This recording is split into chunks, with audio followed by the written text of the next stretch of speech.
తాకట్లో ఉన్న బంగారాన్ని విడిపించి ఆ రోజున మార్కెట్ ధర కట్టి మిగిలిన డబ్బును మీకు అందిస్తుంది కొమ్మూరి గోల్డ్.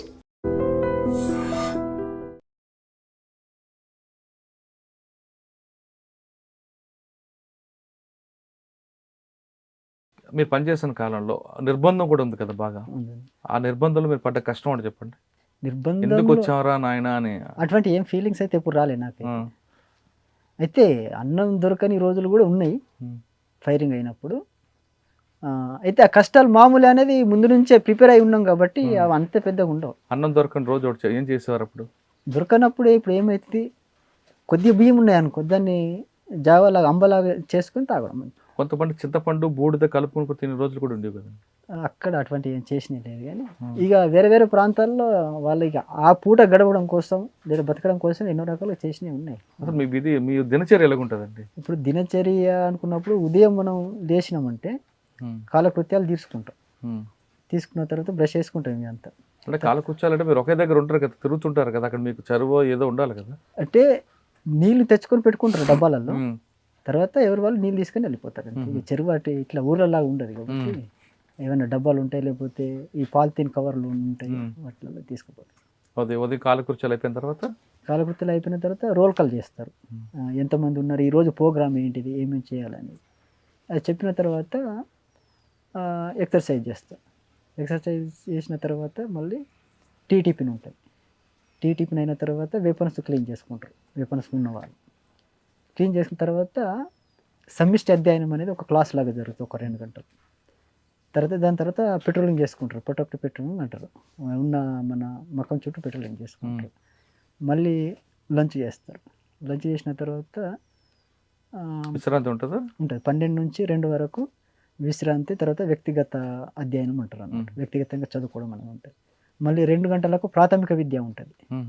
స్కూల్ రాని వాళ్ళకు 2 గంటలు స్కూల్ నడుస్తుంది అన్నట్టు. 2 నుండి 4 వరకు ఉంటుంది. 4 తర్వాత మళ్ళీ కాలకృత్యాలకు ఎవరైనా అటు ఇటు పాసిపోయే వాళ్ళు ఉంటే పోయి వస్తారు. మళ్ళీ మరొక గంట మళ్ళీ వెపన్ డ్రిల్ జరుగుతుంది అన్నట్టు. అయిన తర్వాత మళ్ళీ వచ్చి టీ తాగుతారు. టీ తాగిన తర్వాత మళ్ళీ క్విజ్ పోటీ అని చెప్పేసి క్విజ్ పోటీ అది మళ్ళీ జరుగుతుంది అన్నమాట. అట్లా అది 10 గంటల దాకా ఉంటుంది. 10 గంటలకు క్యాంప్ క్లోజ్ అయిపోతుంది. అంటే రోజు ఒకరికి సెంట్రీ వేస్తుంటారు, మారుస్తుంటారు సెంట్రీ ప్రతి ఒక్కరు సెంట్రీ చేస్తారు. 2 గంటల డ్యూటీ. రాత్రి 1.5 గంట ఉంటుంది. పొద్దున దాకా అయితేనేమో 2 గంటలు ఉంది. కానీ అంత నిర్బంధం మధ్య ట్రైనింగ్, ఆయుధ ట్రైనింగ్ అనేది ఎలాగవుతుంది? సాధ్యమైనది ఎప్పటికి ఉండదు కదా. ఇప్పుడు ఇక్కడ పోలీసు వాళ్ళకి ఇచ్చినట్టు అట్లా ఉండదు అన్నట్టు. అట్లా 6 నెలలకు ఒకసారి ట్రైనింగ్ అయితే పెడతారు. ఇప్పుడు తుపాకులు మీకంటే ఇక్కడ దాడులు దొరుకుతాయి, మరి బుల్లెట్లు దొరకవు కదా, ఎలా మరి? ఈ వీటితోటే ఇక అక్కడనే దాడులు దొరికినాయి, ఉన్న వాటితోనే రక్షణ. అందుకోసం ఎట్లా పడితే అట్లా ఫైరింగ్ చేయరు అన్నట్టు. అంటే పోలీసు వాళ్ళకంటే అకౌంట్ ఉండదు కాబట్టి కొడుతుంటారు, వాళ్ళకి ఫుల్ ఉంటాయి కాబట్టి అనవసరంగా ఫైరింగ్ చేయరు. నీ దగ్గరకు వచ్చిందంటే నీ రక్షణ కోసం మాత్రమే ఫైరింగ్ చేయాలి అంతే. అది కూడా వేస్ట్ కాకుండా చేయాలి. నువ్వు ప్రతి తూటకు నువ్వు లెక్క చెప్పాల్సిందే. ఇక నీ దగ్గర ఉన్నాయని చెప్పి ఎటువంటి ఫైరింగ్ చేసినట్టే నెక్స్ట్ దొరకాయి మాట. అది కూడా కంట్రోల్. పార్టీలు లెక్క అంటే వచ్చింది. పార్టీలు తోటాలే కాకుండా డబ్బులు కూడా లెక్క కరెక్ట్గా చెప్తారట కదా. ఇప్పుడు దాంట్లో ఏముంటుందంటే, ఇప్పుడు ఒక స్క్వాడ్లో ఒక 7 నుంచి 9 మంది దాకా ఉంటారు కాబట్టి ఆ 9 మందికి ఒక సంవత్సర కాలంలో ఎంత ఖర్చు అవుతుంది అనుకున్నప్పుడు ఒక 2 లక్షలు ఖర్చు అవుతుంది అనుకో. ఆ 2 లక్షలు ఆ స్క్వాడ్కి ఇస్తారు. దాన్ని ప్రతి నెలకు ఒకసారి అవసరం ఉన్న సామాన్లు తెప్పిస్తారు అన్నట్టు. ఆ బట్టలు కావచ్చు, సోప్స్ కావచ్చు, అవసరం ఉన్నాయి, పెన్నులు ఇవంతా కూడా తెప్పిస్తారు. తర్వాత అవి ఇప్పుడు టాయిలెట్ సంబంధించినటువంటి వస్తువులకు ఒక నెలలో ఎంత ఖర్చు అయినా ఒక కాలం ఉంటుంది, దాంట్లో రాయాల్సి ఉంటుంది. ప్రతిదానికి ఒక కాలం ఉంటుంది. సివిల్ ఈ మామూలు బట్టలకు ఎంత ఖర్చు అయినాయి, మిలిటరీ బట్టలకు ఎంత ఖర్చు అయినాయి, తర్వాత మిలిటరీ గూడ్స్కు ఎంత ఖర్చు అయినాయి, అట్లా కాలం ఉంటుంది. కాలం ప్రకారం రాయాల్సి ఉంటుంది ప్రతి నెలకు. ఇదంతా ఎవరు చూస్తారు? దాంట్లో ప్రతి దళంలో ఒక్కరికి బాధ్యత ఉంటుంది అన్నట్టు. వాళ్ళు చూస్తారు అన్నట్టు. ఇవాళ సామాన్లు తెప్పియడం, రాయడం ఉంటాయి అన్నట్టు. అంటే ఇక్కడ నిధులు ఎక్కడి నుంచి వస్తారు మీకు? ఇప్పుడు నిధులు అంటే ప్రజల నుంచి కొన్ని వస్తాయి, తర్వాత కాంట్రాక్ట్స్ ద్వారా ఇస్తారు. ఇప్పుడు నిధులు అనేటివి ఇప్పుడు సమస్య ఏముంటుంది.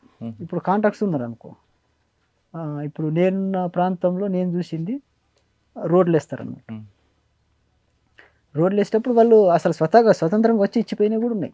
సార్ ఆ నిధులు వస్తాయి, డబ్బు వచ్చింది, ఆ డబ్బు ఎక్కడ పెడతారు మరి మీరు? దాన్ని పట్టుకుని అంత తిరగలేరు కదా. పెద్ద మొత్తంలో అయితే రావు, ఆ సంవత్సర కాలం సరిపోయేటనే వస్తాయి. అవి మళ్ళీ ఒకసారి వాళ్ళు మీటింగ్ అయిపోయి ఏ స్క్వాడ్కి ఎంత ఇవ్వాలి, ఏ విభాగానికి, ఇప్పుడు ప్రెస్ విభాగం ఒకటి ఉంటుంది, దానికి ఎంత ఖర్చు అవుతుంది సంవత్సరం వాళ్ళకి ఇచ్చేస్తారు. ఎవరిది వాళ్ళకి సంవత్సర బడ్జెట్ ఇచ్చేస్తారు అన్నారు. అది మీరు ప్రతిరోజు లెక్క రాయాలి, అవి రాయాల్సిందే. సంవత్సరానికి మూడు జత బట్టలు, సగం సబ్బు ముక్క ఇవే ఇస్తారు కదా, ఇవి కూడా రాస్తారా? అంటే ఒకేసారి తెప్పిస్తాం కదా, 10 మంది ఉన్నారు అనుకో, నెలకి ఎన్ని అయితే అన్ని ఒకేసారి తెప్పించి ఇస్తారన్నారు. కానీ మీ డబ్బులు ఎందుకు కాంట్రాక్టర్కి చెప్తే వాళ్ళు తెచ్చిస్తారు కదా బయట నుండి?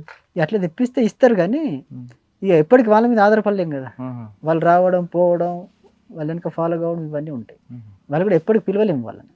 అట్లా డబ్బులు ఇస్తారు, మిగతా అని తెచ్చి పెట్టుకుంటారు. ఇక ఎక్కువ మొత్తంలో అవసరం ఉన్నదనుకుంటే వాళ్ళ అంటే సప్లై టీములు ఉంటాయి అన్నట్టు. సప్లై వాళ్ళే ఇవన్నీ తీసుకొచ్చి వాళ్ళ కంట్రోల్ ఏదో ఒక చోట పెట్టుకొని వాళ్ళు టైం ప్రకారం ఇస్తారు అన్నట్టు. సరే, ఇవన్నీ పక్కన పెడితే మీరు లోపలికి వెళ్ళారు, అక్కడ ఉన్న వాళ్ళందరికీ చైతన్యపరిచారు, మామూలుగా చదువు కల్పిస్తున్నారు. కానీ సమాజంలో మార్పు, సమాజంలో అభివృద్ధి చెందుతుంది, ప్రజలకి సమాజానికి మధ్య దగ్గర అవుతుంది, ఇవన్నీ కనిపెట్టారా మీరు ఎప్పుడైనా? అవి ఉంటాయి. అంటే మీకు కేవలం అడవిలో కాకుండా బయట ఏం జరుగుతుంది, బయట జరుగుతున్న మార్పులు ఏంటి, ప్రజలు ఏం కోరుకుంటున్నారు, ప్రభుత్వం ఏం చేస్తుంది, పార్టీ ఎందుకు చేయలేకపోతుంది, ఈ మార్పులు ఎప్పుడైనా మీరు? అంటే అడవిలో అనేది, ఇక్కడ అడవిలో ఉన్నది ఏం లేదు, మేము ఉన్నది ప్రజలనే.